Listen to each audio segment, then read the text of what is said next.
الحمد لله رب العالمين والصلاة والسلام على رسوله الكريم أما بعد فقد قال الله تعالى في القرآن المجيد والفرقان الحميد فأعوذ بالله من الشيطان الرجيم بسم الله الرحمن الرحيم کس شان سے اللہ نے اتارے ہیں محمد کس شان سے اللہ نے اتارے ہیں محمد ہر دور میں ہر شخص کو پیارے ہیں محمد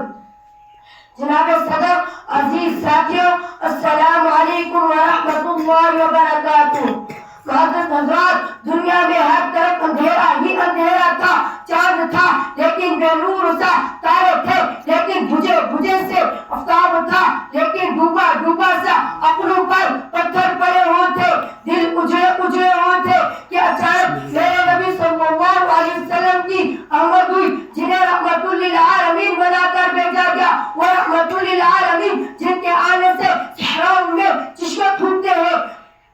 جن کی سواری بیمار اونٹنی ایک دم یہاں ہو جاتی ہے وہ رحمت للعالمین جس پر باطل اپنا سایہ کرتا ہے وہ رحمت للعالمین جس کی قربت سے ابو بکر کو صدیق عثمان کو غنی عمر کو فاروق بنا دیتی ہے علی کو شیر خدا بنا دیتی ہے جس کی نسبت سے فاطمہ کو خاتون جنت حسین کو سید الشہداء کا درجہ عطا کرتی ہے میں اس رحمت للعالمین کی کیا شان بیان کروں وہ اپنے چاچا کے قاتل کو بھی معاف کرنے والا مکہ فتح کرنے کے بعد عام معافی کا اعلان کرنے والا